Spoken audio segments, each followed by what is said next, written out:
నమస్కారం. Welcome to our YouTube channel అనగనగా ఓ కథ. మంచి కథలు వినడానికి మా ఛానల్ని తప్పకుండా సబ్స్క్రైబ్ చేయండి. అలాగే మీ ఫ్రెండ్స్ అండ్ ఫ్యామిలీకి షేర్ చేయండి. ఇవాల్టి మన చందమామ కథ పేరు గొప్ప ఇంటి విందు. ఒకానొకప్పుడు ఒక గ్రామంలో ఒక జమీందారు ఉండేవాడు. ఆయన గొప్ప ధనికుడు, అంతకన్నా ఎక్కువ అహంకారీను. ఆ గ్రామంలో పెద్ద కుటుంబాలనేవి చాలా కొద్దిగా ఉండేవి. మిగతా ప్రజలందరూ రైతులు, కాపులును. జమీందారుకు వాళ్ల పొడ ఏమాత్రం గిట్టేది కాదు.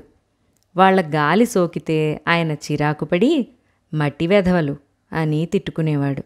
ఆయనకు 100 అంగల దూరంలో నిలబడ్డానికి కూడా ఎవ్వరూ సాహసించేవారు కాదు. ఒకరోజు పొలాల్లో రైతులు, ఇవాళ నేను జమీందారు గారిని అంత దూరంలో చూశాను, ఇంత దూరంలో చూశాను అని గొప్పగా చెప్పుకుంటూ ఉంటే ఒక పేదకాపు విరగబడి నవ్వి, ఏ చెట్టు చాటు నుంచో పుట్టచాటు నుంచో జమీందారు గారిని చూడ్డం ఒక గొప్ప ఏమిటి? తలుచుకుంటే నేను జమీందారు గారింట విందు భోజనం తినగలను అన్నాడు. ఆ మాటలు విని మిగిలిన రైతులకు చాలా కోపం వచ్చింది. ఈ మొహమేనా జమీందారు గారింట విందు కుడిచేది? నిన్ను జమీందారు గారి గేటు దాటి లోపలికి అడుగు కూడా పెట్టనివ్వరు. ఎత్తి మురుగుగుంటలో వేస్తారు.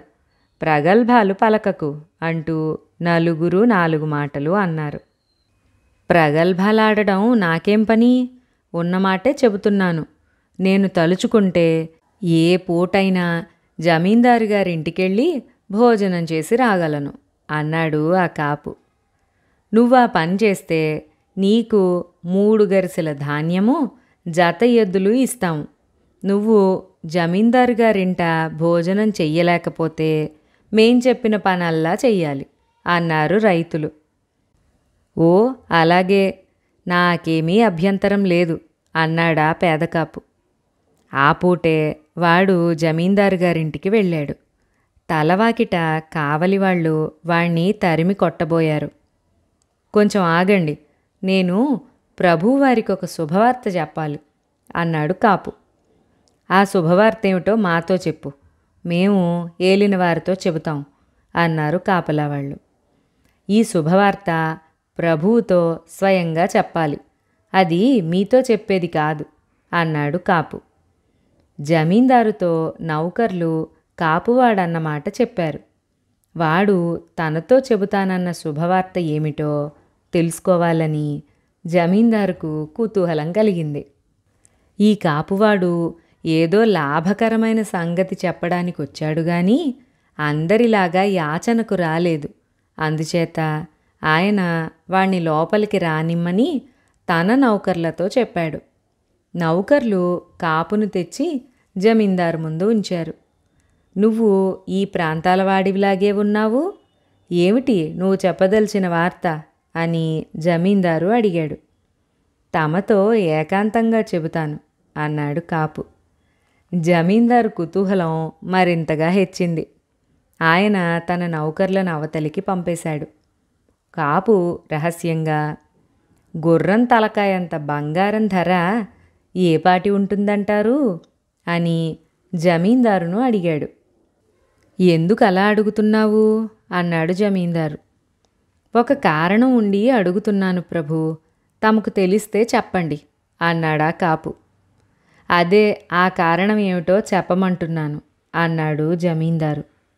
పేదకాపు నిట్టూర్చి, తమకు చెప్పడం ఇష్టం లేకపోతే నేను మాత్రం ఏం చేయగలను ప్రభు?